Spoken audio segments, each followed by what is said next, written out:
ലോക്സഭാ തെരഞ്ഞെടുപ്പിൽ തോറ്റ കുറേ പേർക്ക് തോറ്റത് നന്നായെന്ന് തോന്നുന്നുണ്ട്. കാരണം വാസവൻ തോറ്റു, മന്ത്രിയായി. ഷാഫിക്ക് മുമ്പിലുള്ള തടസ്സങ്ങൾ മുഴുവൻ വെട്ടിവിറ്റ് മുതിർന്ന നേതാക്കന്മാരെന്നല്ല, വളർന്നു വരുന്ന കേസിലെ പിള്ളേരെ വരെ കടിവുള്ളവനെ ചവിട്ടുന്നുണ്ട്. ബലറാമിൻ്റെ ഒരു പ്രശ്നം ഒരു കാലത്തുണ്ടായിരുന്നത് ഫേസ്ബുക്കിൽ ഇരുന്ന് ചായ കുടിക്കുകയും ഫേസ്ബുക്കിൽ ഇരുന്ന് ഊണ് കഴിക്കുകയും ഫേസ്ബുക്കിൽ തന്നെ കിടന്നുറങ്ങുകയും ചെയ്യുന്നതിൻ്റെ പ്രശ്നം ഉണ്ടായിരുന്നു. ബലറാമിനെ സംബന്ധിച്ചിടത്തോളം ചെറിയ പ്രായമാണ്, തിരുത്തി കഴിഞ്ഞാൽ വരുന്ന തെരഞ്ഞെടുപ്പിൽ അവിടെ വീണ്ടും മത്സരിച്ച സീറ്റ് തിരിച്ചു പിടിക്കാൻ പറ്റുമെന്ന് വിശ്വസിക്കുന്ന ആളായിരുന്നു. ശോഭന ജോർജ് ഇരുന്ന കസേരയിലാണ് CPM-ന്റെ തലമുതിർന്ന നേതാവ് പി ജയരാജൻ പോയിരിക്കുന്നത്. ശോഭന ജോർജിന്റെ പിൻഗാമി. ഇതിനേക്കാൾ അവഹേളിക്കാൻ വേറെ എന്തെങ്കിലും വേണോ? ഏറ്റവും കൂടുതൽ കൈയ്യടി കിട്ടിയത് പി കെ ശശി മണ്ണാർക്കാട് ഒരു വലിയ സംഭവമാണ്. പീഡനം എന്ന് പറയുന്നത് ഫാബ്രിക്കേറ്റഡ് ആയിട്ടുള്ള സാധനമായിരുന്നു. നമസ്കാരം. പി കെ ശശിയും VT ബലറാമുമാണ് ഇന്നത്തെ താരം. VT ബലറാമിനെ ഇന്നലെ കൊണ്ട് വിട്ടയച്ചിരുന്നു. കാരണം മുൻ DCC പ്രസിഡന്റ് CV ബാലചന്ദ്രന്റെ വിവാദപരമായൊരു പ്രസ്താവനയാണ് VT ബലറാം നൂലിൽ കെട്ടിയിറക്കിയ നേതാവാണ് എന്ന്. കാരണം നമ്മൾ ഇതിനകത്ത് മനസ്സിലാക്കേണ്ട കാര്യം എന്താണെന്ന് വെച്ച് കഴിഞ്ഞാൽ, ഈ റീൽസ് കുട്ടന്മാർക്കെതിരെ ശക്തമായ പ്രതിഷേധം ഉയർന്നു വരുന്ന സമയത്ത് തന്നെ മറ്റൊരു ഫോട്ടോ കുട്ടനും റീൽസ് കുട്ടനും തന്നെയാണ് VT ബലറാം എന്ന് പറയുന്നത്. അപ്പോൾ അദ്ദേഹത്തിനെതിരെ CV ബാലചന്ദ്രനെ പോലുള്ളൊരു മുതിർന്ന നേതാവ് ആരോപണം ഒരു സൈഡിൽ ഉന്നയിക്കപ്പെടുമ്പോഴാണ് ഇപ്പോഴത്തെ പി കെ ശശിയെ പുറത്താക്കുമോ അതോ അദ്ദേഹം രാജിവെച്ച് കോൺഗ്രസിൽ ചേരുമോ എന്നൊക്കെയുള്ള ചർച്ചകൾ നടന്നുകൊണ്ടിരിക്കുന്നു. എങ്ങനെ പ്രതികരിക്കുന്നു? ഒന്ന് VT ബലറാമിൽ നിന്ന് ആരംഭിക്കാം. VT ബലറാം നൂലിൽ കെട്ടി ഇറക്കിയോ എന്ന് ചോദിച്ചു കഴിഞ്ഞാൽ, പിന്നെ രാഹുൽ ബ്രിഗേഡിൻ്റെ ടാലൻറ്റ് ഹണ്ടിൻ്റെ ഭാഗമായിട്ട് അന്ന് കൊണ്ടുവന്ന, ഇപ്പോൾ KT ബെന്നിയെ ചാലക്കുടി കൊണ്ടുവന്നതുപോലെ കൊണ്ടുവന്ന കൂട്ടത്തിൽപ്പെട്ടതാണ് VT ബലറാം. പക്ഷേ KT ബെന്നിക്കെതിരെ അന്ന് ഭയങ്കര പ്രതിഷേധം ഉയർന്നു, സ്ഥാനാർത്ഥിത്വം പിൻവലിക്കേണ്ടി വന്നു. വേറെ അല്ലേ പിൻവലിച്ചില്ല. അദ്ദേഹം ചാലക്കുടി മത്സരിച്ചിരുന്നു, തോറ്റു ദേവസ്യയോട്. പക്ഷേ VT ബലറാം 2011 അവിടെ മത്സരിച്ച് തൃത്താലയില മണ്ഡലം പിടിച്ചെടുത്തു. ആ തെരഞ്ഞെടുപ്പിൽ എനിക്ക് തോന്നുന്നത് സുബൈദ ഇസ്ഹാഖാണോ മമ്മിക്കുട്ടിയാണോ ആരോ ഒരാളാണ് ആ തെരഞ്ഞെടുപ്പിൽ മത്സരിക്കുന്നത്. പിന്നെ മമ്മിക്കുട്ടി സംസ്ഥാന തലത്തിലുള്ള ട്രേഡ് യൂണിയൻ നേതാവാണ്. ഇപ്പോൾ ഷൊർണൂർ എന്നുള്ള MLA ആണ്. അതേപോലെ തന്നെ CUT-ൻ്റെ കരുത്തനായിട്ടുള്ള ഒരു നേതാവാണ്. പിന്നെ 2016 വീണ്ടും മത്സരിക്കുമ്പം അപ്പോഴും ഇവരിൽ രണ്ടുപേരിൽ ഒരാളാണ്. സുബൈദ ഇസ്ഹാഖാണോ മമ്മിക്കുട്ടിയാണോ എന്നുള്ള രണ്ട് പ്രാവശ്യം അവർ രണ്ടുപേരുമാണ് നിന്നിട്ടുള്ളത്. രണ്ടുപേരിൽ ഓരോരുത്തരാണ് മാറി മാറി നിന്നിട്ടുള്ളത്. സുബൈദ ഇസ്ഹാഖ് ഇപ്പോൾ CPM-ന്റെ കേന്ദ്ര കമ്മിറ്റി മെമ്പറാണ്, പഴയ ജില്ലാ പഞ്ചായത്ത് മെമ്പറാണ്, ഒക്കെയാണ്. ഇതൊരു ന്യൂനപക്ഷ സമുദായത്തിന് മുൻതൂക്കമുള്ള മണ്ഡലമാണ്. പൊന്നാനി ലോക്സഭാ മണ്ഡലത്തിൽപ്പെട്ടതാണ്. പക്ഷേ അവിടെ പിന്നെ എന്നിട്ടും ആ സമുദായത്തിൽപ്പെട്ട ആളുകളെ തന്നെ പരാജയപ്പെടുത്തിക്കൊണ്ട് തൃത്താല മണ്ഡലത്തിൽ വീണ്ടും വിജയം ആവർത്തിച്ചു. കഴിഞ്ഞ തെരഞ്ഞെടുപ്പിൽ സംഭവിച്ചത് MP രാജേഷിനെ അവിടെ കൊണ്ടുവന്ന് പ്ലേസ് ചെയ്തു. MP രാജേഷിനെ കൊണ്ടുവന്ന് പ്ലേസ് ചെയ്യുമ്പോൾ MP രാജേഷ് പാലക്കാട് തോറ്റു. അതിനുശേഷം ഇപ്പുറത്തോട്ട് വരുന്നു. ലോക്സഭാ തെരഞ്ഞെടുപ്പിൽ തോറ്റു കഴിഞ്ഞിട്ട് ഇങ്ങോട്ട് വരുന്നു. ഇവിടെ വന്ന് തോറ്റത് അനുഗ്രഹമായി മാറി. അതുകൊണ്ട് മന്ത്രിയാവാനും സ്പീക്കറാവാനും തീർച്ചയായും അങ്ങനെ തോറ്റത് ലോക്സഭാ തെരഞ്ഞെടുപ്പിൽ തോറ്റ കുറേ പേർക്ക് തോറ്റത് നന്നായെന്ന് തോന്നുന്നുണ്ട്. കാരണം വാസവൻ തോറ്റു, മന്ത്രിയായി. ബാലഗോപാൽ തോറ്റു, മന്ത്രിയായി. രാജീവ് തോറ്റു, മന്ത്രിയായി. രാജേട്ട് തോറ്റു, മന്ത്രിയായി. അങ്ങനെ വന്നത്. പക്ഷേ VT ബലറാമിനെ അന്ന് തോൽപ്പിച്ചത് ശങ്കുട്ടി ദാസിനെ പോലെ അറിയപ്പെടുന്ന, ചാനലുകളിലൊക്കെ അറിയപ്പെടുന്ന BJP-യുടെ ഫേസായിട്ട് നിൽക്കുന്ന ഒരാളെ കൂടെ നിർത്തിയിട്ട് പോലും BJP-യുടെ വോട്ട് കുത്തിയൊലിച്ചിങ്ങോട്ട് പോയി. ക്രോസ് വോട്ടിങ് നടന്നു. അങ്ങനെയാണ് ബലറാമിനെ തോൽപ്പിക്കുന്നത്. അതിൻ്റെ കാരണം ബലറാമിൻ്റെ തീവ്ര ഇസ്ലാമിക സംഘടനകളുടെ വരെ വേദിയിൽ പിന്നെ വരികയും വർഗീയതയ്ക്കെതിരെ ഉള്ള സമീപനം എന്ന് പറഞ്ഞാൽ, വർഗീയത എന്ന് പറഞ്ഞാൽ ഏത് വർഗീയതയായിരിക്കും, ക്രിസ്ത്യൻ വർഗീയതയാണെങ്കിലും മുസ്ലിം വർഗീയതയാണെങ്കിലും ഹിന്ദു വർഗീയതയാണെങ്കിലും സിഖ് വർഗീയതയാണെങ്കിലും എതിർക്കണം. പക്ഷേ പിന്നെ ഭൂരിപക്ഷ വർഗീയതയെക്കുറിച്ച് വാചാലനാവുകയും ന്യൂനപക്ഷ വർഗീയതയ്ക്ക് നേരെ കണ്ണടക്കുകയും ചെയ്യുന്ന സമീപനം സ്വീകരിച്ചിരുന്നു. പക്ഷേ തിരുത്തി പോകുന്നുണ്ട് എന്നാണ് ഞാൻ ഇപ്പോൾ മനസ്സിലാക്കുന്നത് ബലറാം. പ്രത്യേകിച്ചും പൊന്നാനി ലോക്സഭാ തെരഞ്ഞെടുപ്പിൽ അവിടെ ആ മണ്ഡലത്തിൽ വലിയ രീതിയിലുള്ളൊരു കുതിച്ചുചാട്ടമാണ് UDF-ന് ഉണ്ടായത്. CV ബാലചന്ദ്രനെ പോലെയുള്ളവരെ പ്രശ്നം എന്ന് പറഞ്ഞു കഴിഞ്ഞാൽ, CV ബാലചന്ദ്രനാണെങ്കിലും AV ഗോപിനാഥാണെങ്കിലും, AV ഗോപിനാഥൊക്കെ പോകാൻ കാരണം ഈ ഷാഫി പറമ്പിൽ വന്നതിന് ശേഷം പാലക്കാട് ജില്ലയും ശ്രീകണ്ഠനൊന്നും ആ വൃത്തികേടിന് പോകുന്നില്ല. ഇപ്പോൾ MP ആണെങ്കിൽ പോലും ശ്രീകണ്ഠൻ മുൻ DCC പ്രസിഡന്റുമായിരുന്നു. സംഘടനയെ വിഴുങ്ങാൻ പോകുന്നില്ല. കോൺഗ്രസ്സുകാരെ ബഹുമാനിക്കുകയും ആദരിക്കുകയും ചെയ്യുന്നുണ്ട്. അപ്പോൾ ഷാഫി എന്നതിന് ശേഷം ഷാഫി എന്ന് വെച്ചാൽ ഓരോരുത്തരെ സൈഡാക്കുക ചെയ്യുന്നത്. മുതിർന്ന നേതാക്കന്മാരെ എല്ലാം പിടിച്ച് സൈഡിലേക്ക്. ഷാഫിക്ക് മുമ്പിലുള്ള തടസ്സങ്ങൾ മുഴുവൻ വെട്ടിവിറ്റ് മുതിർന്ന നേതാക്കന്മാരെന്നല്ല, വളർന്നു വരുന്ന കേസിലെ പിള്ളേരെ വരെ കടിവുള്ളവനെ ചവിട്ടുന്നുണ്ട്. ഷാഫി യൂത്ത് കോൺഗ്രസിൽ ഉൾപ്പെടെ ചവിട്ടുന്നുണ്ട്. യൂത്ത് കോൺഗ്രസ് പരസ്യമായിട്ട് രംഗത്തും വന്നിരുന്നു, നിയോജക മണ്ഡലം പ്രസിഡന്റ്.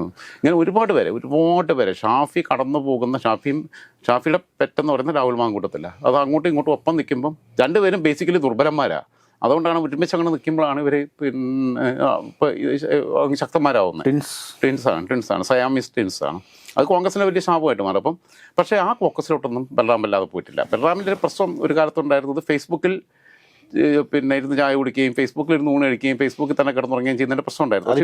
ഇപ്പോൾ കുറച്ച് മാറ്റം വന്നിട്ടുണ്ട്. പക്ഷേ ഫേസ്ബുക്ക് കൊണ്ട് സാമൂഹ്യ മാധ്യമങ്ങളെ രാഷ്ട്രീയ പ്രചാരണ ആയുധമാക്കി കൃത്യമായി ഉപയോഗിച്ച രണ്ടുപേരും, ഒന്ന് VT ബലറാമും ഒന്ന് M സ്വരാജുമാണ്. ചിന്താ ജെറോമിനെ പോലെ റീൽസ് ഇട്ട് കളിക്കുകയല്ല ഇന്ന്. ഒരു സമയത്ത് K സുരേന്ദ്രനെതിരെ ഒരു പോസ്റ്റ് ഇട്ടായിരുന്നു VT ബലറാം. എനിക്ക് 5-8 വർഷം മുമ്പാണ്. ഭയങ്കര ഹിറ്റായി പോയി അത്.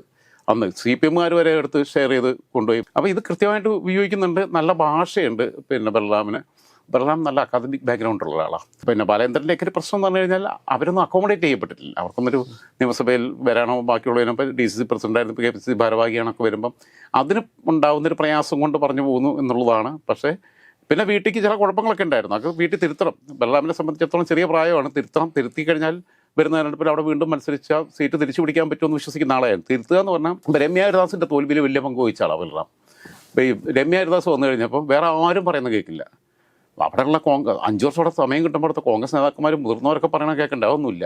ബലറാം പറയുന്നതിനനുസരിച്ചായി ബലറാമിൻ്റെ കയ്യിൽ പാവയായിട്ട് അങ്ങനെ അങ്ങ് പോയി. കോവിഡ് കാലഘട്ടത്തിൽ കൊറോണ വൈറസ് കത്തി നിൽക്കുമ്പോൾ കോവിഡ് പ്രോട്ടോക്കോളൊക്കെ ലംഘിച്ചിട്ട് ഹോട്ടലിൽ കയറി ഭക്ഷണം കഴിക്കാതിരുന്ന സംഭവമൊക്കെ വിവാദം ഇതൊക്കെ അറിയാലോ. അപ്പോൾ അങ്ങനെയുള്ള കുറച്ച് കുഴപ്പങ്ങളുണ്ട്. അത് റെക്ടിഫൈ ചെയ്ത് കഴിഞ്ഞാൽ ബലറാമൊന്നും രാഷ്ട്രീയത്തിൽ കോർണർ ചെയ്യപ്പെടേണ്ട ഒരാളൊന്നുമല്ല. വല്ലാതെ ഗ്രൂപ്പീസ് ഒന്നും കളിക്കാൻ പോകാറില്ല, അതിനൊന്നുമില്ല. പിന്നെ വല്ലാതെ റീൽസ് ഇട്ടും കളിക്കാനൊന്നും പോകുന്നില്ല. അപ്പോൾ ഈ ഷാഫിയെ പോലെ രാഹുലിനെ പോലെ ക്രൂക്കഡായ ഒരാളല്ല. അങ്ങനെ കണ്ണിങ്ങും അത്ര വലിയ കണ്ണിങ്ങാവും എല്ലാവരും രാഷ്ട്രീയത്തിൽ സർവൈവ് ചെയ്യാൻ. അപ്പോൾ അതിനപ്പുറത്ത് പിന്നെ കാര്യങ്ങൾ കൃത്യമായിട്ട് പറയാനും അവതരിപ്പിക്കാനൊക്കെ ശേഷിയുള്ള ചെറുപ്പക്കാരനാണ്. അവരുടെയുള്ള വിഷയങ്ങൾ അവർ പാച്ചിപ്പേടുന്നുള്ള അഭിപ്രായം. ഇനിയിപ്പോൾ നമുക്ക് ശശിയേട്ടനിലേക്ക് വന്നു കഴിഞ്ഞാൽ, PK ശശിയിലേക്ക് വന്നു കഴിഞ്ഞാൽ, ഞാൻ കുറച്ച് നാൾ മുമ്പ് തന്നെ നിങ്ങളോട് പറഞ്ഞതാണ് പിന്നെ PK ശശി ഒറ്റപ്പാലത്തോ അല്ലെങ്കിൽ ഷൊർണൂരോ വരും കോൺഗ്രസിലേക്ക് എൻ്റെ സ്ഥാനാർത്ഥിയാവും എന്നുള്ളത്. പക്ഷേ നമുക്കത് സ്ഥിരീകരിക്കാൻ പറ്റാത്ത കുഴപ്പമുണ്ടായിരുന്നില്ല. പക്ഷേ അത് രഹസ്യമായൊരു ഇൻഫർമേഷൻ ആകുമ്പോൾ അത് പുറത്ത് പറയരുത് എന്നുള്ളതും കൂടെ പറഞ്ഞുകൊണ്ട് നമ്മളന്ന് ഇപ്പോൾ ചാനലിൽ ഇട്ടില്ല. ഇടാതിരുന്ന അബദ്ധമായിപ്പോയെന്ന് തോന്നുന്നു. ഇല്ലെങ്കിൽ നമ്മളിപ്പോൾ ചാമ്പ്യന്മാരായിട്ട് പോരുമായിരുന്നു. ശ്രദ്ധിക്കേണ്ട കാര്യം, PK ശശി കഴിഞ്ഞ ദിവസം അവിടുത്തെ ആശുപത്രിയുടെ ആയുർവേദ ആശുപത്രിയുടെ ഉദ്ഘാടന ചടങ്ങിൽ മുസ്ലിം ലീഗാണ് അവിടെ ഭരിക്കുന്നത്. മുനിസിപ്പൽ ചെയർമാൻ വിളിക്കുന്നു, സ്റ്റാൻഡിംഗ് കമ്മിറ്റി ചെയർമാൻ വിളിക്കുന്നു, കൗൺസിലേഴ്സൊക്കെ വിളിക്കുന്നു. CPM-ൻ്റെ കൗൺസിലേഴ്സ് വരെ ഇദ്ദേഹത്തെ വിളിച്ചിട്ട് വരത്തില്ലേ എന്ന് ഉറപ്പുവരുത്തുന്നു എന്നുള്ളത് അദ്ദേഹം വേദിയിൽ പ്രസംഗിക്കുന്നുണ്ട്. പ്രസംഗം തുടങ്ങുന്നത് വളരെ രസകരമായിട്ടാണ്. പ്രസംഗം തുടങ്ങുന്നത് പഴയ കൊച്ചിയല്ലായിരിക്കും, പക്ഷേ ബിലാൽ പഴയ ബിലാൽ തന്നെയാണെന്ന് പറഞ്ഞത്. അതിനകത്തെല്ലാം ഉണ്ട് ആ സാധനത്തിനകത്ത്. കാറിലും കണ്ടിരുന്ന് കണ്ട സിനിമയുടെ ഡയലോഗാണ് പറഞ്ഞതെന്ന് പറഞ്ഞു. തിയേറ്ററിൽ പോയി കാണാറില്ല എന്ന് പറഞ്ഞു. നാടൻ ഭാഷയിൽ പിന്നെ അടങ്ങിയിട്ടുണ്ട്. പിന്നെ മീഡിയ ചോദിക്കുമ്പോൾ ബൈറ്റ് കൊടുക്കുന്നത് ഞാനൊരു ചെറിയ മനുഷ്യനാണപ്പാ. അതായത് നിങ്ങൾക്ക് ഒന്നിനും വേണ്ടാന്ന് പറഞ്ഞ് നിങ്ങൾ ജില്ലാ സെക്രട്ടേറിയറ്റിൽ നിന്ന് എടുത്ത് ഒഴിവാക്കി, പിന്നെ ജില്ലാ കമ്മിറ്റിയിൽ നിന്ന് ഒഴിവാക്കി, MLA സ്ഥാനത്ത് നിന്ന് എടുത്ത് മാറ്റി, എല്ലാം കഴിഞ്ഞ് എന്നെ ബ്രാഞ്ചിൽ കൊണ്ടു നിട്ടാ പിന്നെ എന്തിനാ എന്നെ പേടിക്കുന്നത്? ഞാനൊരു ചെറിയ മനുഷ്യൻ. അല്ല, അപ്പോഴും KTDC ചെയർമാനാണ്.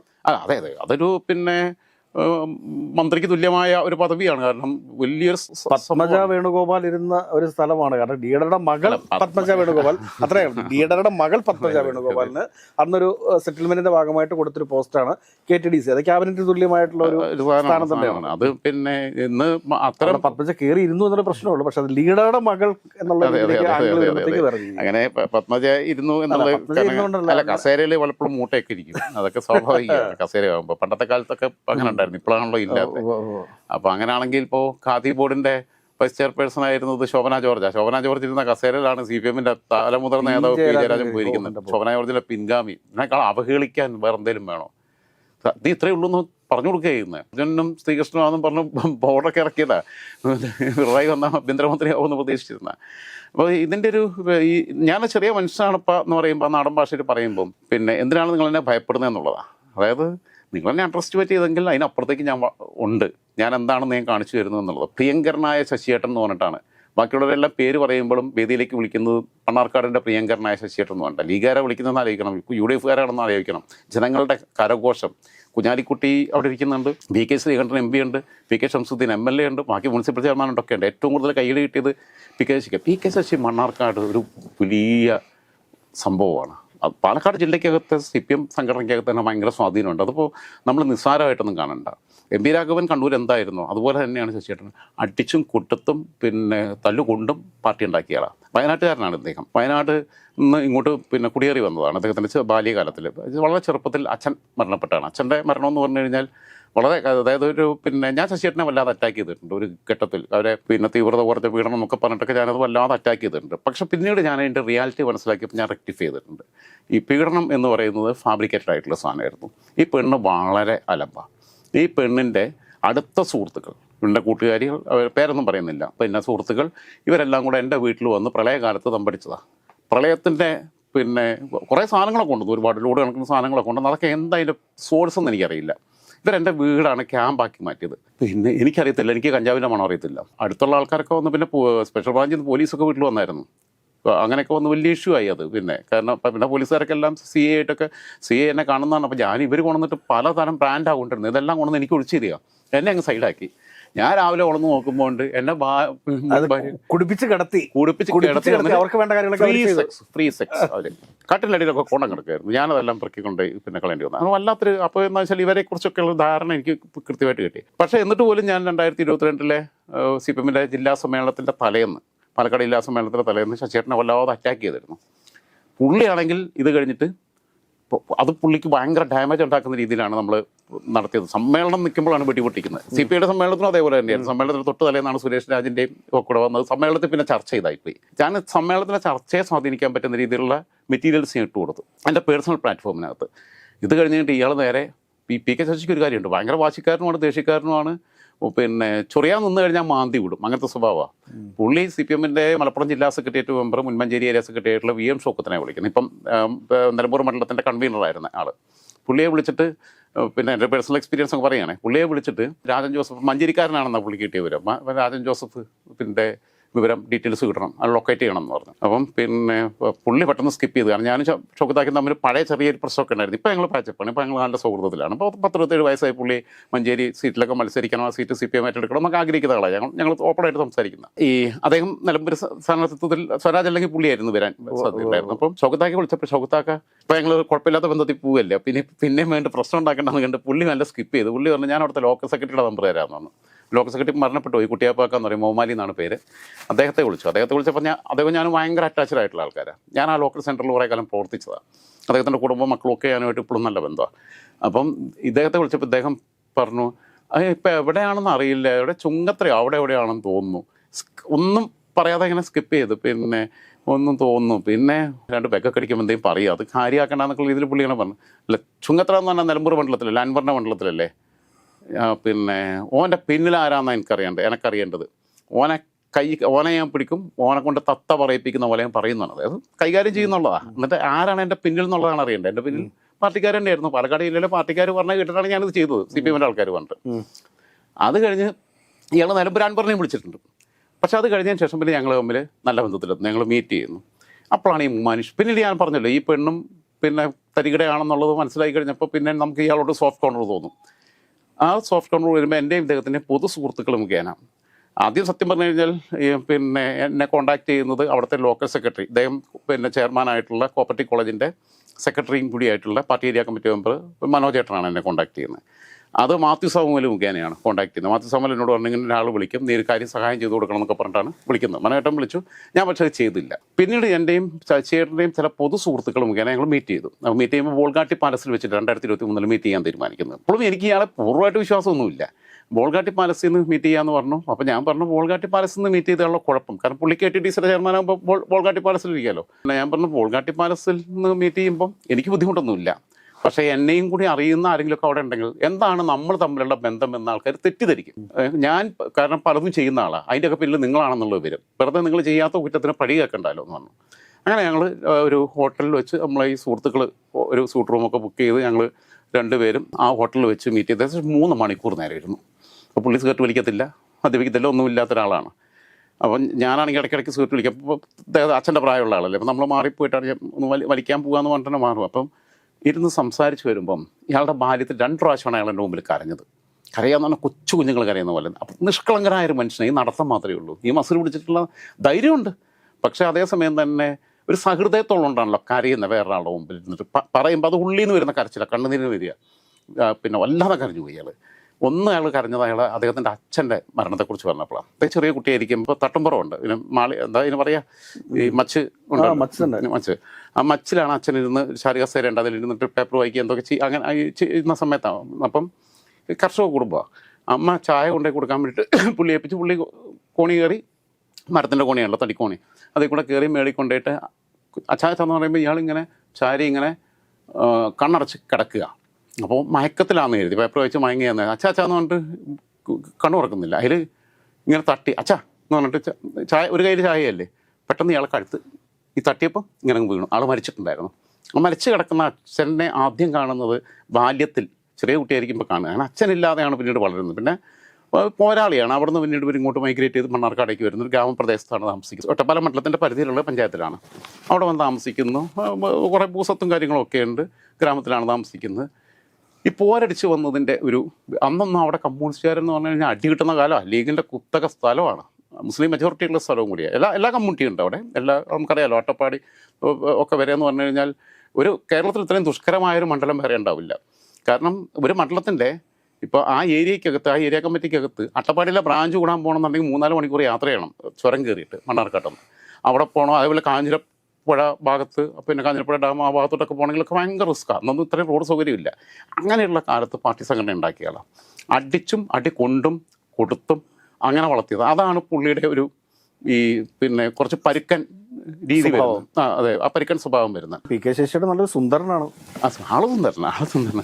സൗന്ദര്യമൊക്കെ വളരെ മെയിൻറ്റെയിൻ ചെയ്യും. പിന്നെ വളരെ രസകരമായിട്ടുള്ള, പക്ഷെ നല്ല കളർഫുൾ ഷർട്ട് മാത്രം എപ്പോഴും ഇടാറുണ്ടായിരുന്നു. ഇപ്പോഴത്തെ ചെറുപ്പക്കാരിടുന്ന പോലെ കളർഫുൾ ഷർട്ട് മാത്രം ഇടുന്ന ആളും ഈ പരിപാടി പങ്കെടുത്തപ്പോൾ വെള്ള ഷർട്ടായിട്ടെ. ഈ വെള്ളയും കതറും തമ്മിൽ അധികം ദൂരമൊന്നുമില്ല.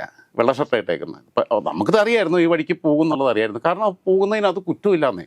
കഷ്ടപ്പെട്ട് ഈ പാർട്ടിക്ക് വേണ്ടി പൊരുതി ഫൈറ്റ് ചെയ്ത് ഇഷ്ടംപോലെ ശത്രുക്കളെ സൃഷ്ടിച്ചു. പിന്നെ പുള്ളിയുടെ സ്വഭാവത്തിനൊക്കെ ചില കുഴപ്പങ്ങളൊക്കെ ഉണ്ട്. പുള്ളിയുടെ എൻ്റെ ചില പൊതു സുഹൃത്തുക്കൾ തന്നെ പറയും, ചേട്ടനൊറ്റ കുഴപ്പമേ ഉള്ളൂ. ഇപ്പോൾ റോട്ടിൽ കൂടി ഇങ്ങനെ പോകുകയാണെന്നുണ്ടെങ്കിൽ വെറുതെ ഒരാളെല്ലാം നടന്നു പോകണമെങ്കിൽ എന്താ നിനക്ക് എന്നോട് എന്തെങ്കിലും പ്രശ്നം ഉണ്ടോ എന്ന് ചോദിക്കും. ഒരു പ്രശ്നമില്ലായിരിക്കും, അപ്പം തൊട്ട് പ്രശ്നം തുടങ്ങുക. ഇങ്ങനെയുണ്ട്. അപ്പോൾ ഇങ്ങനെ സ്വഭാവമൊക്കെ ഉണ്ട് പുള്ളി. ഒരു മടമ്പത്തരം എന്നൊക്കെ വേണമെങ്കിൽ പറയാൻ പറ്റുന്ന രീതിയിലുള്ള, പക്ഷേ ആളൊരു ശുദ്ധനാണ്. ഡയമണ്ട് ചട്ടമ്പിയാണ് പണ്ട്. ഇതെന്ന് വെച്ചാൽ പുള്ളി പിന്നെ ഈ സത്യസന്ധതയുണ്ട് കൂടെ നിൽക്കുന്നവരെ സംരക്ഷിക്കും. ഒരു പ്രശ്നമില്ല. അതായത് നിങ്ങൾ പോയിട്ട് അടിച്ചിട്ട് പോകാന്ന് പറയുന്ന നേതാക്കന്മാരെ കൂട്ടത്തിലില്ല. എന്തെങ്കിലും പ്രശ്നമുണ്ട്, ഒരു പാർട്ടി സഖാവിനെ ആരെങ്കിലും എന്തെങ്കിലും വാ ഞാൻ മുമ്പിലങ്ങ് നടക്കും. അതാണ് പുള്ളിയുടെ രീതി. അതൊരു വല്ലാത്ത ഭാരമായ സാധനം തന്നെ. ഇന്ന് പലരും അതിനൊന്നും തയ്യാറാവത്തില്ല. ഓർഡർ കൊടുക്കത്തേ ഉള്ളൂ. ഓർഡർ കൊടുക്കുക, ഇവന്മാർ രാജാക്കന്മാരെ പോലെ ഇരിക്കുക. അങ്ങനെയല്ല, മണ്ണിലിറങ്ങി പണിയെടുത്ത ആളാണ്. ട്രേഡ് യൂണിയൻ മേഖലയായിരുന്നു. ട്രേഡ് യൂണിയൻ മേഖലയിൽ നന്നായിട്ട് പണിയെടുത്തിട്ടുണ്ട്. പിന്നെ പുള്ളിയോട് സംഘടനാപരമായി പലർക്കും ശത്രുത തോന്നി തുടങ്ങിയതിൻ്റെ കാര്യം ഇപ്പം ഞാൻ പറഞ്ഞല്ലോ, ഈ പീഡനം എന്ന് പറഞ്ഞ് ഫാബ്രിക്കേറ്റഡാണ്. അപ്പം അതായത് ഈ പോയി വേണമെങ്കിൽ പ്രലോഭിപ്പിച്ച് കാണും, കെണിപ്പെടുത്താൻ വേണ്ടി. ഹണി ട്രാപ്പിൻ്റെ ഒരു വേറെ സ്റ്റൈലാണ്. പിന്നെ ഇതിനകത്ത് പക്ഷേ ഇപ്പോൾ ഇന്ന് പുള്ളി മാധ്യമങ്ങളോട് പറഞ്ഞപ്പോൾ ഇത് ആലോചിച്ച് നോക്കണം. പിന്നെ പാർട്ടിയുടെ ഏരിയ നേതാക്കന്മാരൊക്കെ എന്തൊക്കെ പ്രതിഷേധം ഉണ്ടെന്ന് പറഞ്ഞപ്പോൾ കണ്ട ഉപ്പയ്ക്കൊക്കെ എന്തെങ്കിലും പറയുന്നതിന് എനിക്ക് മറുപടിയൊന്നും ഇല്ലയെന്ന് പറഞ്ഞത്. SFIയുടെ സംസ്ഥാന സെക്രട്ടറി ആയിരുന്ന ആർഷോയുടെ അച്ഛന് വരെ ഇയാളെ കോർണർ ചെയ്യുന്നൊരു പങ്കുണ്ട്. ആർഷോയ്ക്ക് പങ്കുണ്ട്. ആർഷോയ്ക്ക് ടൂളായിട്ട് നിന്നതാണ് ഇവർ. കാരണം മണ്ണാർക്കാട് ഏരിയയിലാണ് ആർഷോ. അപ്പം ആർഷോയും ഇവരെല്ലാം ഇയാൾ വളർത്തിക്കൊണ്ടുവന്നവരാണ് അവിടെയുള്ള മുഴുവൻ ടീം. ആ വളർത്തിക്കൊണ്ടുവന്നവർ തന്നെ ഇയാൾക്കെതിരെ പാരമണിയുന്നത്. ഇപ്പോൾ എല്ലാ പാർട്ടിക്കകത്തും ഉണ്ടല്ലോ ഇത്തരം സ്വഭാവങ്ങളൊക്കെ. അവർക്കെന്ത് നന്ദിയാവുള്ളത്. നന്ദി പിന്നെ വീണ് കിടക്കുമ്പോൾ ഒരു ചവിട്ടും കൂടെ ചവിട്ടാൻ നോക്കും. നന്ദി കേട്ടോ. അധികാരമുള്ളപ്പോൾ മാത്രമേ രാഷ്ട്രീയത്തിന് വിലയുള്ളൂ, അല്ലെങ്കിൽ വെറും പാർട്ടിയുടെ വിലയാണ്. അതെ. അത് മാത്രമല്ല, ഇദ്ദേഹം 2ാമത് പ്രാവശ്യം എൻ്റെ മുമ്പിൽ കരഞ്ഞെന്ന് പറയുന്നത് അച്ഛൻ്റെ കാര്യം പറഞ്ഞപ്പോൾ കരഞ്ഞെന്നാണല്ലോ. ഞങ്ങൾ 3 മണിക്കൂറോളം ഇരുന്ന് സംസാരിക്കുമ്പോൾ പിന്നെ ഞാനാണെങ്കിൽ സംസാരിക്കുമ്പോൾ ഞാനിങ്ങനെ തിരിച്ചും മറിച്ചും ഒക്കെ ഓരോന്ന് ചോദിക്കുമല്ലോ. നമുക്കത് പിന്നെ കാര്യങ്ങൾ മനസ്സിലാക്കണമല്ലോ. അപ്പോൾ പുള്ളി അതിനൊക്കെ പതറാതെ മറുപടി പറയുന്നു. ക്യാമറ ഇല്ലെന്നേ ഉള്ളൂ. ഒരു ഇൻ്റർവ്യൂ ടൈപ്പ് തന്നെ പോയത്, ഒരു കഥ പറഞ്ഞു പോകുന്ന പോലെ. അപ്പം അതിനിടയ്ക്ക് ഞാൻ പിന്നെ ഇങ്ങനെ സംസാരിച്ച് കഴിഞ്ഞപ്പോൾ പുള്ളി കോടിയേരി ബാലകൃഷ്ണനെ കുറിച്ച് പറഞ്ഞപ്പോൾ ബാലേട്ടൻ ഉണ്ടായിരുന്നെങ്കിൽ എനിക്ക് ഗതി വരില്ലായിരുന്നു പറഞ്ഞ കാര്യം. കോടിയേരി ബാലകൃഷ്ണനെ കുറിച്ച്.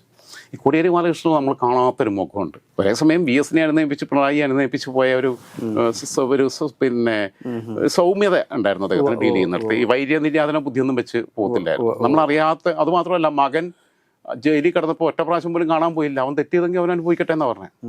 അദ്ദേഹം സംസ്ഥാന സെക്രട്ടറി ആയിരിക്കും. അപ്പം ഈ കോടിയേരിയുമായിട്ട് വല്ലാത്തൊരു ആത്മബന്ധം ഉണ്ടായിരുന്നു. MP ഗോവിന്ദൻ മാഷ് വന്നപ്പോൾ നമുക്കിപ്പോൾ അറിയാമല്ലോ, ഗോവിന്ദൻ മാഷ് ഒന്നിനും കൊള്ളില്ല എന്നറിയാമല്ലോ. സ്വന്തമായിട്ട് ഗ്രൂപ്പ് ഉണ്ടാക്കാൻ നോക്കുക. പുത്തളത്ത് ദിനേശനെയും PK ബിജുവിനെയും വെച്ചിട്ട്. ഈ PK ബിജു മൊണ്ണയാണ്, എന്തിനു കൊള്ള. ആലത്തൂർ പോയിട്ട് പിന്നെ മത്സരിച്ച് 2 പ്രാവശ്യമൊക്കെ മത്സരിച്ച് ജയിച്ച് കഴിഞ്ഞപ്പോഴത്തേക്ക് അങ്ങ് വണ്ണം വെച്ചു. ഞാൻ വലിയ സംഭവമാണ്. കരുവന്നൂർ കേസിൽ വരെ ബിജുവിനോട് വിളിപ്പിച്ചായിരുന്നു. അത് ബിജുവും പിന്നെ മൊയ്തീനുമാണ് അതിനകത്തെ ഏറ്റവും വലിയ വൃത്തികെട്ടവന്മാർ ആ കേസിനകത്ത്. കരുവന്നൂര് രാധാകൃഷ്ണൻ അതിനകത്ത് പാർട്ടി ജില്ലാ സെക്രട്ടറി ആയിട്ട് കുറച്ച് കാലം ചുമതല വഹിച്ചുകൊണ്ട് പുള്ളിയുടെ കൂടെ പേര് വന്നിട്ടുള്ളൂ. ആ പാവത്തിനകത്തൊന്നും കക്കാനും പിടിക്കാനും പോകാത്ത ഒരാളാണ്. അയാൾക്കും കൂടെ ചീത്തപ്പേരുണ്ടാക്കി വെച്ച് ഇവർ. അപ്പോൾ ഇങ്ങനെ കൊണ്ടു നടക്കുന്ന കുറേ ആളുകളെ ഇങ്ങനെ കൊണ്ടു നടന്ന് ഒന്നിനും കൊള്ളാത്ത പുത്തളത്ത് ദിനേശന് ഭയങ്കര ബുദ്ധിജീവിയാണ്. സ്വന്തം പഞ്ചായത്ത് നയിക്കില്ല, സ്വന്തം നാട്ടിലെ പാർട്ടിക്കകത്ത് അഭിപ്രായം ചോദിച്ചാൽ അഭിപ്രായമില്ല. അതൊക്കെയാണ് അവസ്ഥ. ബിജുവിനാണെങ്കിൽ ബിജു അങ്ങ് വലിയ സംഭവമാണെന്ന് അങ്ങ് വിചാരിച്ചു പോയി. അപ്പം ഇങ്ങനെയുള്ള ആളുകളുടെയൊക്കെ ഒരു കുത്തൊരു വശത്ത് വന്നു. 2ാമത്തെ ഇതെന്ന് പറഞ്ഞാൽ CK രാജേന്ദ്രൻ. CKRനെ സംബന്ധിച്ചിടത്തോളം പിന്നെ ഞാൻ CKRനെ വല്ലാതൊന്നും പറയാത്തതെന്ന് വെച്ചാൽ എനിക്കത് ഒരുപാട് കാര്യങ്ങൾ പറയാനുണ്ട്. പക്ഷേ പറയാത്തതെന്ന് വെച്ചാൽ ഞങ്ങൾ തമ്മിൽ വേറെ ചില ബന്ധങ്ങൾ ഞങ്ങൾക്കിടയിലുണ്ട്. പിന്നെ അതുകൊണ്ടാണ് ഞാനിപ്പോൾ അങ്ങനെ പറയാത്തത്. CKR അവിടെ ജില്ലാ സെക്രട്ടറി ആയിരുന്നു, മുൻ MLA ആണ്, പിന്നെ സംസ്ഥാന സെക്രട്ടേറിയറ്റിലുണ്ടായിരുന്നു. ഇപ്പോഴും ഉണ്ടോ ഇല്ലയെന്ന് എനിക്ക് സംശയമുണ്ട്. CKRന് 2021 തെരഞ്ഞെടുപ്പിൽ ഇവിടെ മത്സരിക്കാൻ താല്പര്യമുണ്ടായിരുന്നു. മലമ്പുഴയിൽ CKR മത്സരിപ്പിക്കുക സ്ഥാനാർത്ഥി ജില്ലാ സെക്രട്ടേറിയറ്റ് കൂടിയപ്പോൾ മലമ്പുഴയിലേക്ക് CKR പേര് CKR സിംഗിളികളെ കൊണ്ട് പറയിപ്പിച്ചു. CKR ഒന്നും മിണ്ടാതിരുന്നു. അപ്പോൾ PK ശശി പറഞ്ഞു പ്രഭാകരൻ സഖാവിനെ ആക്കണം. കാരണം 2006 സ്ഥാനാർത്ഥിയായിട്ട് ചുമരെഴുതിയതാ. പിന്നെ പുള്ളിയെ പിൻവലിച്ചിട്ടാണ് VS അച്യുതാനന്ദനെ വീണ്ടും ഇവിടെ കൊണ്ടുവരുന്നത്. സംസ്ഥാന കമ്മിറ്റി രണ്ടാമത് വീണ്ടും കൂടിയിട്ട് കേന്ദ്ര നേതൃത്വം വന്ന് പറഞ്ഞിട്ട് ജനം തെരുവിലിറങ്ങിയപ്പോൾ. അപ്പോൾ 2006 പരിഗണിക്കപ്പെട്ട ആള് 2006 മത്സരിക്കുന്നില്ല, 2011 മത്സരിക്കുന്നില്ല, 10 വർഷത്തിന് ഇപ്പുറം 2016 മത്സരിക്കുന്നില്ല. 15 വർഷം കഴിഞ്ഞിട്ട് വീണ്ടും 21 തെരഞ്ഞെടുപ്പ് വരുമ്പോൾ വേറൊരാളവിടെ പോയി മത്സരിക്കുക എന്ന് പറയുമ്പോൾ CKR മത്സരിക്കുക, ജയിക്കുക, പിന്നെ ചാക്കി രാധാകൃഷ്ണന്റെ കൃഷ്ണകുമാറിനെ പോലെ നല്ല പിന്തുണയുണ്ട്. അപ്പം അങ്ങനെ ജയിച്ചു കഴിഞ്ഞാൽ വ്യവസായ വകുപ്പ് മന്ത്രിയാവാം എന്നുള്ള ധാരണയായിരുന്നു ഉണ്ടായിരുന്നത്. ഇത് ശശിയേട്ടൻ പറഞ്ഞു പ്രഭാകരൻ സഖാവ് വരണമെന്ന് പറഞ്ഞു. അങ്ങനെ പ്രഭാകരനെ പ്ലേസ് ചെയ്തു. അപ്പോൾ CKR വൈരാഗ്യം വന്നു. പിന്നെ MP രാജേഷിന്റെ തോൽവിക്ക് പിന്നിൽ ഇദ്ദേഹമാണ്, ലോക്സഭ തെരഞ്ഞെടുപ്പിലെ തോൽവിക്ക് പിന്നിൽ ഇദ്ദേഹമാണെന്നുള്ളതാണ് വന്നത്. അപ്പോൾ ഇദ്ദേഹത്തിന് അത്രയും കഴിവുണ്ടെന്ന് പറയണ്ടേ. ഒരാളെ പാർലമെന്റ് തെരഞ്ഞെടുപ്പിക്കാനായിട്ട് ശേഷിയുള്ള പാർട്ടിക്കകത്തെ വോട്ട് മറിക്കാൻ ശേഷിയുള്ള ഒരാളെന്ന് പറഞ്ഞാൽ ചില്ലറക്കാരനല്ല. അങ്ങനെ ഒരു നേതാവ് കേരളത്തിലെ CPM-നകത്ത് വേറെ ആരാ ഉള്ളത്? അങ്ങനെയുണ്ടല്ലോ. പാർട്ടിക്കകത്ത് നിന്നുകൊണ്ട് പുറത്ത് പോകുമ്പോൾ ആളെയും കൂട്ടി പോകുന്നത് വേറെ. നിന്ന് തോൽപ്പിക്കാൻ കഴിഞ്ഞെന്നുണ്ടെങ്കിൽ അയാളുടെ മിടുക്കായിട്ട് ഞാൻ കാണുന്നതിനെ. അപ്പം പിന്നെ പക്ഷെ അദ്ദേഹം അങ്ങനെ ചെയ്തിട്ടില്ല എന്ന് തന്നെയാണ് അദ്ദേഹം പറയുന്നത്. അദ്ദേഹം അങ്ങനെ ചെയ്തിട്ടില്ല, ഒരു കാര്യം ചെയ്തിട്ടില്ല, ഏൽപ്പിച്ച പണി കൃത്യമായിട്ട് ചെയ്തിട്ടുണ്ട്. ഇപ്പോൾ വിജയരാഘവൻ മത്സരിച്ചപ്പോൾ അയാളെ പണി കൃത്യമായിട്ട് എടുത്തിട്ടുണ്ട്. അയാളായിരുന്നു മണ്ണാർക്കാട് മണ്ഡലത്തിൻ്റെ കൺവീനർ. അപ്പം ഇങ്ങനെയൊക്കെ വന്നു കഴിയുമ്പോൾ ഇയാളെ ഒരു ഷഹാന കല്ലടി എന്ന് പറയുന്ന അവിടെ മുനിസിപ്പൽ മെമ്പർ ഉണ്ടായിരുന്നു, ലീഗിൻ്റെ മെമ്പറായിരുന്നു. അപ്പോൾ അത് CPM-ലേക്ക് വരുന്നതിൻ്റെ കാരണം അവർ പറഞ്ഞത് എൻ്റെ തങ്ങൾ PK ശശിയേട്ടനാണെന്നാണ് പറഞ്ഞത്. അപ്പം അങ്ങനെ ഒരു വലിയ പിന്നെ റോള് ഇയാൾക്കുണ്ട്. രാജേഷിന് ഇയാളോട് ശത്രുതയുണ്ട്, രാജേഷിനെ തോപ്പിച്ച് ഇയാളാണെന്നും പറഞ്ഞിട്ടുള്ള ഇതുണ്ട്. പിന്നെ ഇപ്പോഴത്തെ ജില്ലാ സെക്രട്ടറിക്കെതിരെ വലിയൊരു സാധനം വേറെ ഉണ്ടായിരുന്നു, അതിൻ്റെ അടുത്തുണ്ട്. എൻ്റെ ഡീറ്റെയിൽസ് മുഴുവൻ എൻ്റെ അടുത്തുണ്ട്. ശരിക്കും പറഞ്ഞാൽ മര്യാദയ്ക്ക് പോയി കഴിഞ്ഞാൽ പോക്സോ കേസിൽ കൊടുക്കേണ്ടതായിരുന്നു. ആ സാധനം പിന്നെ പേര് പറയുന്നില്ല, അപ്പം ഞാൻ ആളെ പേരും പറയുന്നില്ല, ഇത്രയും ചൂണ്ടിക്കാണിച്ചാൽ മതിയല്ലോ. അപ്പം പൊള്ളാച്ചിയിലുള്ള ഒരു തമിഴ് പെൺകുട്ടിയെ ദുരുപയോഗപ്പെടുത്തുകയും അത് കേസാവുകയും ചെയ്തിട്ട് അന്ന് കൃഷ്ണദാസ് പിന്നെ MP-യാണ്. അപ്പം പാലക്കാട്ടെ MP-യും അപ്പുറത്തെ MP-യും പാർലമെൻറ്റിൽ പോയ അടുത്തടുത്ത് എന്നും കാണുന്നവരല്ലേ. അങ്ങനെ സെറ്റിൽ ചെയ്ത സംഭവങ്ങളൊക്കെ ഉണ്ട്. അതൊക്കെ അതിൻ്റെ ഡീറ്റെയിൽസ് വരെ എൻ്റെ അടുത്തുണ്ട്. അതിൻ്റെ പിന്നെ ആ കക്ഷിയുമായിട്ടൊക്കെ കോൺടാക്ട് ചെയ്യാനുള്ളതൊക്കെ കിട്ടിയിട്ടുണ്ട്. അപ്പോൾ ഇദ്ദേഹം ഇപ്പം വലിയൊരു ഫാക്ടറാവും, ഇദ്ദേഹം ഒറ്റപ്പാലത്ത് സ്ഥാനാർത്ഥിയാവും എന്നാണ് ഞാൻ മനസ്സിലാക്കുന്നത്. ഇത് മൊത്തത്തിൽ പാലക്കാട് ജില്ലയിൽ കോൺഗ്രസിന് ഗുണം ചെയ്യുമായിരിക്കുമോ? പാലക്കാട് ജില്ലയിൽ മൊത്തത്തിൽ കോൺഗ്രസിന് ഗുണം ചെയ്യും. കാരണം ഷൊർണൂർ ഇയാൾ സന്ദീപ് വാര്യരുണ്ട്, പിന്നെ PK ശശിയേട്ടൻ, ഇവരെല്ലാവരും കൂടെ വരുമ്പോഴത്തേക്ക് കോൺഗ്രസിന് ഒരു മുന്നേറ്റം, അപ്രതീക്ഷിത മുന്നേറ്റം പാലക്കാട് ജില്ലയിലുണ്ടാവും. കാരണം മണ്ണാർക്കാട് സീറ്റിൽ തൊടാൻ പറ്റില്ല. കാരണം അതിനിപ്പോൾ ഷംസു മാറിയാലും പിന്നെ അവിടെ പിന്നെ ഒരു മത്സരം ഉണ്ടാക്കണമെങ്കിൽ ജോസ് ബേബി വരണം CPIക്ക് വേണ്ടിയിട്ട്. സുരേഷ് രാജ് തന്നെയായിരിക്കും പിന്നെയും മത്സരിക്കുക. സുരേഷ് രാജ് നിന്ന് കഴിഞ്ഞാൽ പിന്നെ ഇപ്പുറത്തെ ഭൂരിപക്ഷം കൂടി കൊടുത്തോളും. സുരേഷ് രാജ് പൈസ മുടക്കരുതെന്നുള്ളതാണ്. സുരേഷ് രാജ് ഏട്ടൻ നമ്മുടെ പരിപാടിയൊക്കെ കാണുന്നതാണ്. അപ്പോൾ പൈസ മുടക്കരുതെന്ന് എനിക്ക് പറയാനുള്ളത്. കാരണം കിട്ടുന്ന പൈസ പോക്കറ്റിലിടുക, ആ പൈസയെങ്കിലും ബാക്കിയാവും. വോട്ട് എന്തായാലും കിട്ടത്തില്ല പൈസ മുടക്കിയാലും. പിന്നെ ഉള്ളത് ഒറ്റപ്പാലത്ത് റിഫ്ലക്റ്റ് ചെയ്യും, ഷൊർണൂർ റിഫ്ലക്റ്റ് ചെയ്യും. ഷൊർണൂർ പിന്നെ PK ശശി കിട്ടിയ വോട്ട് മമ്മിക്കുട്ടി കിട്ടിയിട്ടില്ല. സന്ദീപ് വാര്യർ കഴിഞ്ഞോണം നന്നായിട്ട് സന്ദീപ് പക്ഷേ പാലക്കാട് ജില്ലയിൽ നിന്ന് കഴിഞ്ഞാൽ തോക്കും. പാലക്കാട് ജില്ലയിൽ സന്ദീപിനെ നിർത്താൻ പറ്റില്ല. ഒന്നുകിൽ തവനൂർ പോയിട്ട് നിൽക്കണം, അല്ലെങ്കിൽ തൃശ്ശൂരാണ് വലിയൊരു സാധ്യതയുള്ളത്. അപ്പം PK ശശി വലിയൊരു ഫാക്ടർ. കോങ്ങാട് മലമ്പുഴ ഉൾപ്പെടെ സ്വന്തമായിട്ട് ചില പ്രവർത്തകരെ ഒന്ന് ഫ്രീസ് ചെയ്യാനെങ്കിലും പറ്റും, കുറേ പേരൊക്കെ ഈ അദ്ദേഹത്തോട് അറ്റാച്ച്ഡ് ആയിട്ടുള്ള ആളുകളെ. അപ്പോൾ ഇദ്ദേഹം പിന്നെ നിയമസഭാ തെരഞ്ഞെടുപ്പിൽ ഇദ്ദേഹത്തിൻ്റെ വീട് ഒറ്റപ്പാലം ഇതിൻ്റെ പരിധിയിലിരിക്കുന്നത്. രണ്ടാമത്തെ കാര്യം, ഈ ആശുപത്രിക്കെതിരെ DYFIക്കാർ പ്രകടനം നടത്തിയെന്ന് ഈ ഉദ്ഘാടന ചടങ്ങിൻ്റെ അന്ന് വൈകിട്ട് പ്രകടനം നടത്തുമ്പം അവർ ആശുപത്രി ബിൽഡിങ്ങിന് PK ശശിയെ വിളിച്ചതിനെതിരെ പ്രകടനം നടത്താൻ പറ്റില്ലല്ലോ. അതിന് ആശുപത്രിയുടെ പേരും പറഞ്ഞിട്ട് പ്രകടനം നടത്തി. ആശുപത്രിയുടെ കോൺട്രാക്ടർ എനിക്ക് നന്നായിട്ട് അറിയാവുന്ന ആളാണ്, പച്ചവെള്ളം പോലെ അറിയാവുന്ന എൻ്റെ അടുത്ത സുഹൃത്താണ്. ഇന്നും കൂടെ ഞങ്ങൾ സംസാരിച്ചതാണ്. ഒരു മുസ്തഫാക്കയും പിന്നെ ഒരു അമീർ മാഷുമാണ്. അവരാണ് അതിൻ്റെ കോൺട്രാക്ടേഴ്സ്. അവർ A ക്ലാസ് കോൺട്രാക്ടർമാരാണ്. അവരെ നല്ല വർക്കുകൾ എടുക്കും, നല്ല പൈസയ്ക്ക് ബിഡ് ചെയ്യത്തുള്ളൂ, പാണിയിൽ ഒരു പരിപാടിയും കാണിക്കത്തില്ല, ക്വാളിറ്റിയുള്ള സിമെൻറ്റ് ഉൾപ്പെടെയുള്ള കമ്പി ഉൾപ്പെടെ ക്വാളിറ്റിയുള്ള മെറ്റീരിയൽ ഉപയോഗിക്കുകയുള്ളൂ. അതുകൊണ്ട് അവരെ ക്രെഡിബിലിറ്റി കൂടുതലാണ്. പലരും അവരെ അങ്ങോട്ട് വിളിച്ച് വർക്ക് കൊടുക്കുകയാണ്, വലിയ വർക്കുകൾ എടുക്കുകയുള്ളൂ. അപ്പോൾ അവരവിടെ പിന്നെ അഴിമതി കാണിച്ചു, അപാകത കാണിച്ചു എന്നൊക്കെ പറഞ്ഞു കഴിഞ്ഞാൽ അത് വിശ്വസിക്കാൻ വലിയ ബുദ്ധിമുട്ടാണ്. CPM-കാരും ലീഗുകാരും കോൺഗ്രസ്സുകാരും ഒക്കെ ഭരിക്കുന്ന സ്ഥാപനങ്ങളിൽ ഇവർക്കാണ് വർക്ക് കൊടുക്കുന്നത്, നന്നായി ചെയ്യണം എന്ന് ആഗ്രഹമുള്ളവർ. ഇവർ ഇപ്പം എന്താ വെച്ചാൽ ഇയാളെ വിളിച്ചതിൻ്റെ ഒരു പ്രശ്നമാണുള്ളത്. പിന്നെ മനുഷ്യനാണ്, എനിക്കും സിപിക്കും ഒക്കെ തെറ്റുപറ്റും. സ്വരാജ് പറഞ്ഞ പോലെ ഗർഭസ്ഥ ശിശു മാത്രമേ ഉള്ളൂ വിശുദ്ധിയോട് കൂടിയിട്ടുള്ളത്. നമ്മൾ പിന്നെ നിങ്ങൾ പാപം ചെയ്യാത്തവർ കല്ലെറിയട്ടെ എന്ന് പറയാനുള്ളത് അത് തന്നെയുള്ളൂ ഈ CPM-നോട്ട് പറയാനുള്ളത്. അവരെ തലപ്പത്തിരിക്കുന്ന ആർക്കൊക്കെ എന്തെല്ലാം അലിഗേഷൻസ് ഉണ്ട്. അപ്പോൾ ഇദ്ദേഹത്തിനെതിരെ ആരെങ്കിലും, അതും ഒരു പെണ്ണ് പറയുന്ന ആരോപണം പറഞ്ഞിട്ട് ഇയാളെ പിടിച്ച് മൂലയ്ക്കാക്കുക എന്ന് പറഞ്ഞാൽ അതിൻ്റെ ഫലം അവർ അനുഭവിക്കുന്നുള്ളതാണ് ഞാൻ മനസ്സിലാക്കുന്നത്. അവിടെ ഈ പല മണ്ഡലങ്ങളിലും അദ്ദേഹം വലിയൊരു ഫാക്ടറായിട്ട് വരും. അദ്ദേഹത്തെ സംബന്ധിച്ചിടത്തോളം പിന്നെ അദ്ദേഹം പുറത്ത് പോയി കഴിഞ്ഞാൽ പക്ഷെ പോകുമ്പോൾ അതിൻ്റെ മാന്യത കാണിക്കണം. KTDC ചെയർമാൻ സ്ഥാനം രാജിവെക്കണം. എന്നിട്ട് അവിടെ ഫോക്കസ് ചെയ്യാം. അല്ല, എനിക്ക് തോന്നുന്നു കാരണം ഉടനെ തന്നെ CPM അദ്ദേഹത്തെ പുറത്താക്കാനുള്ള സാധ്യതകളുണ്ട്. KTDCയുടെ ചെയർമാൻ സ്ഥാനം രാജിവെപ്പിക്കുക എന്ന് പറഞ്ഞാൽ CPM സംബന്ധിച്ചിട്ട് വലിയ പ്രശ്നമുള്ള വിഷയമൊന്നുമല്ല. കാരണം PK ശശി അത്രയുമൊക്കെ രാഷ്ട്രീയ മര്യാദ കാണിച്ചിട്ട് പോകത്തുള്ളൂ. കാരണം CPM രാജിവെച്ചിട്ട് മറ്റൊരു പാർട്ടിയിലേക്ക് പോകുന്ന സമയത്തൊക്കെ KTDC ചെയർമാനായിട്ടൊന്നും പോകാൻ പറ്റത്തില്ലല്ലോ. അല്ല, അയാളൊരു ഞാൻ പറഞ്ഞല്ലോ തറവാടിയാണ്, അന്തസ്സുള്ള മനുഷ്യരൊക്കെ. അയാൾ മാധ്യമങ്ങളുടെ അടുത്തൊന്നും പറഞ്ഞിട്ടില്ലല്ലോ. അദ്ദേഹം എപ്പോഴും പറഞ്ഞ ഞാൻ പാർട്ടി മെമ്പറാണെന്നാണ് പറഞ്ഞത്. ഏതെങ്കിലും പാലക്കാട് ജനങ്ങൾ തീരുമാനിച്ചോട്ടെ, PK ശശി കോൺഗ്രസിന് ബാധ്യതയാകുമോ അതോ ഉപകാരമാകുമോ എന്ന്.